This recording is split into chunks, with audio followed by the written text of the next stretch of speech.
Hey guys, कैसे हैं आप लोग? आई एम श्योर कि आप लोग जब बहुत ही अमेजिंग होंगे। सो गाइस, आज के इस वीडियो के अंदर मैं आप लोगों को मेरा जो रियल एक्सपीरियंस है रियल नेटवर्क इंफ्रास्ट्रक्चर के अंदर काम करने का, जहां पर मैं मल्टीनेशनल कंपनीज के लिए, डोमेस्टिक बड़ी कंपनीज के लिए जो है कंप्लीट आईटी इंफ्रास्ट्रक्चर जो है पूरा सेटअप करता हूं, आज मैं आप लोगों को बताने वाला हूं इस वीडियो के अंदर।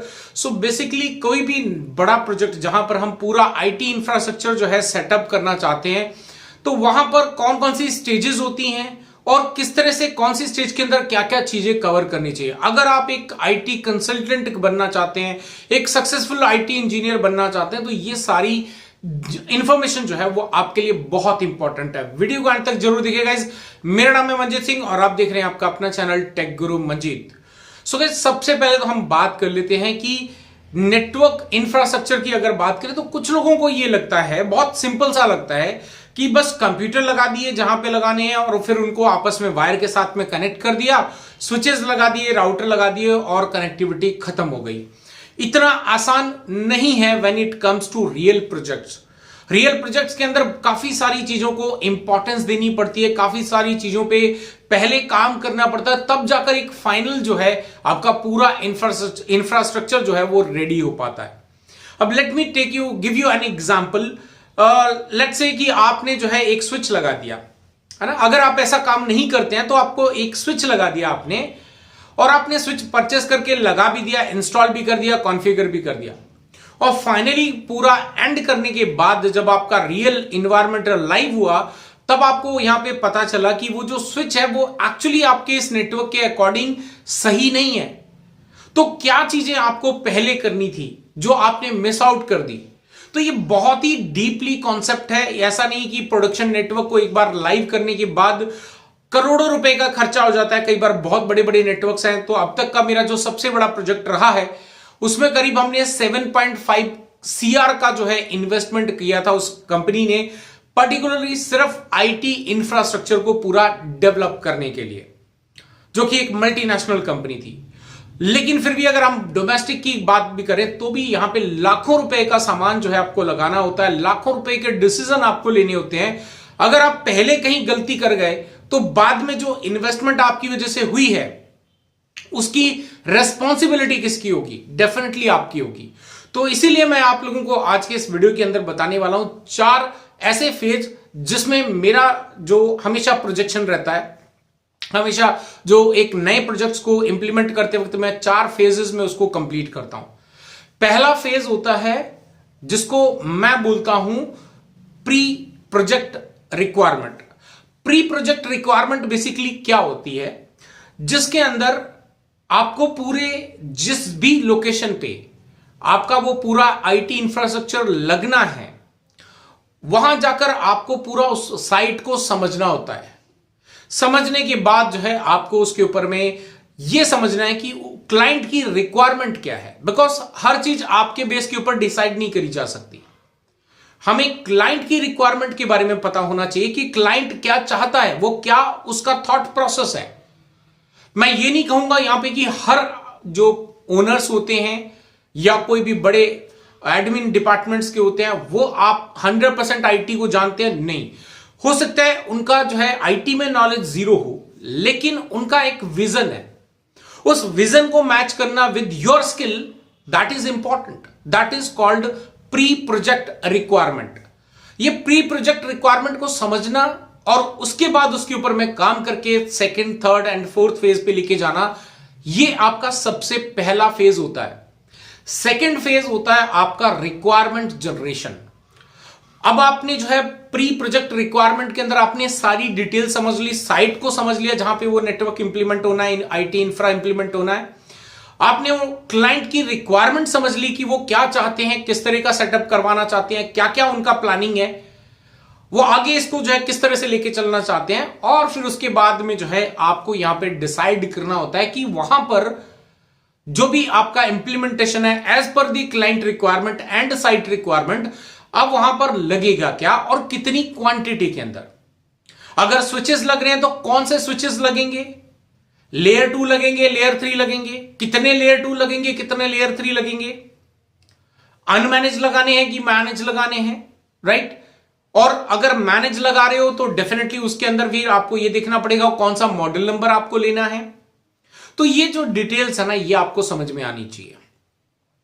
फायरवॉल लगाना है तो कौन सा लगाना है फायरवॉल। अगर आप वहां पे जो है वायरलेस नेटवर्क इंप्लीमेंट कर रहे हो तो वायरलेस इंप्लीमेंटेशन के लिए आपको इंडोर लगाने हैं, आउटडोर लगाने हैं, आपको कंट्रोलर बेस लगाने हैं, स्टैंड अलोन लगवाने हैं। ये सारी चीजें आपके लिए समझना बहुत इंपॉर्टेंट है। अब उसके बाद जो है अगर कोई आप पीबीएक्स सिस्टम का काम करते हो तो डेफिनेटली आपको जो है उसके बारे में पता होना चाहिए कि किस तरह से पीबीएक्स सिस्टम जो है काम करते हैं। क्लाइंट की रिक्वायरमेंट के अकॉर्डिंग जो है कौन सा पीबीएक्स सिस्टम वहां पे बिल्कुल सेट हो सकता है, उसकी प्लानिंग करना, उसका डिस्ट्रीब्यूशन को समझना, उसको प्लान करके जो है अपने जितने भी इक्विपमेंट्स है उसको पूरा रेडी करना, ये आपका एक इंपॉर्टेंट टास्क होता है। सीसीटीवी कैमरा है, आईपी लगेंगे, एनालॉग लगेंगे। एनालॉग लगेंगे तो क्या बेनिफिट है, आईपी लगेंगे तो क्या बेनिफिट है, वहां पे उसका स्टोरेज जो है वो किस तरह से कैलकुलेट करना है। अब सीसीटीवी कैमरे लग रहे हैं तो डेफिनेटली उसका जो ले है, उसका पूरा जो नेटवर्क है वो किस तरह से इंप्लीमेंट होगा, कहां पर कौन से कनेक्टिविटी होगी, ये सारी जो है ये मैं मानता हूं यहां पे रिक्वायरमेंट जनरेशन का प्रोसेस है जहां पर आपको पूरा डिटेल में समझना है। तो बैकबोन जो है वो आपका कॉपर पे होगा कि फाइबर पे होगा, ये आपको समझना है। रिडंडेंसी देना है तो वो आपको कॉपर टू फाइबर देना है या फाइबर टू फाइबर देना है या कॉपर टू कॉपर देना है। ये काफी सारी चीजें हैं जो कि बहुत डिटेल में समझना जरूरी है, क्योंकि अगर आपने गलत एक डिसीजन ले लिया तो हो सकता है जैसे ही नेटवर्क चालू होगा यूजर्स अपना डेटा वहां पे स्टार्ट करेंगे और माइट भी अगर आपने इन चीजों पे काम नहीं करा तो डेफिनेटली आपका पूरा इंफ्रास्ट्रक्चर कोलैप्स कर सकता है और आपके ऊपर एक बहुत बड़ा बर्डन आ सकता है, बिकॉज आपने क्लाइंट के लाखों रुपए जो है खर्च करवा दिए हैं। इसके बाद मेरी जो तीसरी फेज आती है that is the configuration part, configuration planning I would say. अब कॉन्फ़िगरेशन करना एक अलग चीज है, कॉन्फ़िगरेशन की प्लानिंग करना पहले बहुत इंपॉर्टेंट है। अब क्या कॉन्फ़िगरेशन करना है, किस लोकेशन पे क्या रहेगा क्या नहीं रहेगा, इसको समझना, उसको बाद में पहले ऑन पेपर लेके आना, फिर उसको जो है पूरा डिटेल में समझना, कंसीडर करना उसको कि क्या हमने जो सोच रहे हैं क्या वो परफेक्ट होगा। तो पहले उसका सिमुलेशन पूरा कर लेना, दैट इज इंपॉर्टेंट।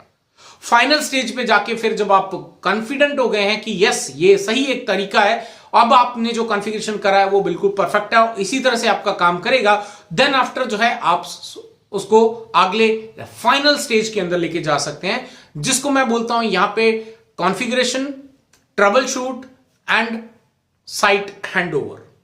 ये तीन चीजें हम जो है फाइनल स्टेज पे रखते हैं। कॉन्फ़िगरेशन करके ट्रबल शूट साथ साथ में होता रहेगा। कॉन्फ़िगरेशन तो कर दिया लेकिन अभी तक आपने सिर्फ उसको जो है ऑन पेपर किया होगा, लेकिन एक्चुअल जो आपकी साइट है या किसी वर्चुअल एनवायरनमेंट के अंदर किया होगा, लेकिन अभी जो है आपने एक एक्चुअल जो आपकी साइट है जहां पे वो पूरा आईटी इंफ्रा लगा हुआ है वहां पर उसको कॉन्फ़िगर करना, कॉन्फ़िगर करके फिर क्या चैलेंजेस आ रहे हैं, बिकॉज यहां पे ना जो आईटी इंफ्रा है आप इसके अंदर इमेजिन नहीं कर सकते। समटाइम ये आईटी इंफ्रा जो आप भले कितने भी डीपली चीजों को समझते हैं, लेकिन समटाइम आपको कुछ ऐसे इश्यूज मिल जाते हैं, ऐसे बग्स देखने को मिल जाते हैं जो आपने कभी सोचे भी नहीं होंगे। लेकिन ये सारी चीजें आप पहले कॉन्फ़िगरेशन के अंदर सारी चीजों को जज कर सकते हो, लेकिन उसके लिए आपको एक चाहिए होगा एक्सपीरियंस। अगर मैं मेरी बात करूं तो मैंने भी स्टार्टिंग के अंदर जब प्रोजेक्ट्स में काम करना स्टार्ट किया था तब मुझे रियलाइज हुआ कि जो मैंने सोचा था एक्चुअली वो नहीं है। कुछ चीजें आपको रियल इन्वायरमेंट के अंदर आने के बाद समझ में आती हैं। तो क्योंकि अभी मैं काफी सालों से जो है बड़े बड़े प्रोजेक्ट्स कर चुका हूं, तो अब मुझे ये एक कॉन्फिडेंस हो गया कि प्लानिंग क्या होनी चाहिए, किस तरह से कॉन्फ़िगरेशन की प्लानिंग होनी चाहिए। वो कॉन्फ़िगरेशन की जो प्लानिंग है जब हम उसको रियल नेटवर्क के अंदर, रियल आईटी इंफ्रा के अंदर जो इंप्लीमेंट करेंगे, तब जो है वो आपका किस तरह से एक्ट करेगा, किस तरह से रिएक्ट करेगा, क्या वो सक्सेसफुली काम करेगा। अगर नहीं करता है फिर आपकी एक और स्टेज आ जाती है यहां पे, which is called trouble shooting. Trouble shooting बहुत सारे मैंने ऐसे कंसल्टेंट देखे हैं जो सिर्फ काम को इंप्लीमेंट कर देते हैं, पूरा ले कर देते हैं, प्रॉपर कॉन्फ़िगरेशन कर देते हैं, रनिंग पोजीशन पे ले आते हैं और सीधा उसको साइट हैंडओवर दे देते हैं। जो मेरे अकॉर्डिंग, ये मेरा मानना है, मेरी जो प्रैक्टिस है, मैं हमेशा उसको एक अलग फेज पे लेके जाता हूं। पहले साइट होम हैंडओवर से मैं उसके अंदर खुद जानबूझ के कुछ इश्यूज क्रिएट करता हूं, और इस इश्यूज को क्रिएट करने से मुझे यह रियलाइज हो जाता है कि अब ये जो नेटवर्क है इसके अंदर कुछ इशू आ चुका है। तो इसमें अगर कोई रियल टीम जो उसके अंदर काम करेगी, जो मेरे हैंडओवर देने के बाद जो टीम काम करेगी, उनको क्या क्या चैलेंजेस फेस करने को मिलेंगे, ये चीजें हम पहले ही कंसीडर कर लेते हैं, पहले ही उस चीज को इंप्लीमेंट करके एक्सपीरियंस करते हैं, सो दैट कि जो भी हमने ट्रबल शूट के अंदर जो भी अब तक का एक्सपीरियंस है, जो भी इश्यूज हमने आए, वो इश्यूज हम जानबूझ के क्रिएट करते हैं, फिर उसको ट्रबल शूट करने की कोशिश करते हैं। इशू मैं क्रिएट करता हूं, ट्रबल शूट मेरी टीम से करवाता हूं। अगर मैं ही ट्रबल शूट कर दूंगा तो डेफिनेटली मुझे पता है मैंने क्या इशू क्रिएट करा, मैं इजीली कर दूंगा।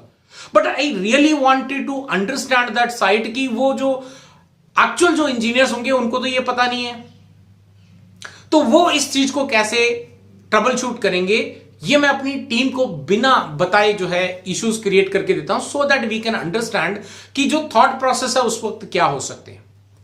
अब ये जो ट्रबल शूट हम लोग का करने का जो एक नया फेज हमने इसमें क्रिएट करा है बिफोर द हैंडओवर साइट, ये जो इश्यूज हैं इसको हम समझते हैं। समझने के बाद अकॉर्डिंगली हम जो साइट हैंडओवर डॉक्यूमेंट्स हैं उसके अंदर उस चीज को बहुत ही डिटेल्ड के अंदर जो है फाइनली उसको इंटीग्रेट करते हैं, सो दैट कि कभी भी किसी भी तरह का कोई इशू आए तो वो आपका जो इंजीनियर्स है, जो आईटी टीम है वहां की, उसको किस तरह से जो है ट्रबल शूट करना है, ये सारी चीजें जो है उसको बहुत ही आसानी से उस हैंडओवर डॉक्यूमेंट से समझ आनी चाहिए।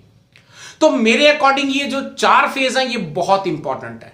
पहला प्री प्रोजेक्ट रिक्वायरमेंट, दूसरा एक बार रिक्वायरमेंट को समझने के बाद रिक्वायरमेंट जनरेशन करना, तीसरा कॉन्फ़िगरेशन, एंड फोर्थ जो है वो साइट हैंडओवर से पहले configuration, trouble shoot and site handover. ये 4 ऐसे क्रिटिकल फेज हैं जहां पे सिर्फ ऐसा नहीं है कि आप सिर्फ समझ ले कि हाँ सर्वर के अंदर केबल लगा दी उसके एनआईसी कार्ड के अंदर और फाइनली जो है हमने स्विच के अंदर लगा दी और दैट्स ऑल, कंप्यूटर को आपस में कनेक्ट कर दो, वीलैन कॉन्फ़िगर कर दो और ये चालू हो गया। It's not that easy. You need to work on all the parameters, तब जाकर एक आप सक्सेसफुल आईटी इंजीनियर या फिर एक आईटी कंसल्टेंट बन सकते हैं। सो गाइज आई होप कि आप लोगों को एक बेसिक ओवरव्यू जो है समझ में आया होगा कि आईटी इंफ्रास्ट्रक्चर को इंप्लीमेंट करना इट्स नॉट दैट इजी जैसा हम एक्चुअली समझ बैठते हैं। It is very much difficult because आपने अगर लाखों रुपए किसी के लगवा दिए और बाद में पता चला कि वो इशू क्रिएट कर रहा है, जो आपने डिसीजन लिया वो प्रोडक्ट आपके उसमें फिट नहीं है उस नेटवर्क के अकॉर्डिंग, देन उसकी रेस्पॉन्सिबिलिटी किसकी होगी? Who will take that responsibility? क्या आप क्लाइंट से दोबारा पैसा खर्च करवाएंगे बिकॉज आपने गलती कर दी है? Right, so it is important कि पहले चीजों को सीख लें और सीखने के बाद जो है आप इन सब चीजों को आगे इंप्लीमेंट करें। आई होप गाइज कि आप लोगों को एक ओवरऑल जो एक नजरिया है प्रोजेक्ट को लेके, नए आईटी इंफ्रा को सेटअप करने से लेके वो आप लोगों को कुछ एक समझ में आया होगा। आई एम श्योर वीडियो आपको अच्छा लगा होगा। अगर अच्छा लगा है तो लाइक कर दें, शेयर कर दें, और अगर आपने नए हैं मेरे चैनल पे और अभी तक चैनल को सब्सक्राइब नहीं करा है तो चैनल को सब्सक्राइब कर दें ताकि आने वाले वीडियो के नोटिफिकेशन आपको मिल सके। लेकिन नोटिफिकेशन तभी मिलेंगे जब सब्सक्राइब के साथ साथ में आप बेल का आइकन प्रेस करेंगे। So don't forget to press the bell icon as well. फिर मिलता हूं एक और नए वीडियो के साथ। Till then stay safe, good bye.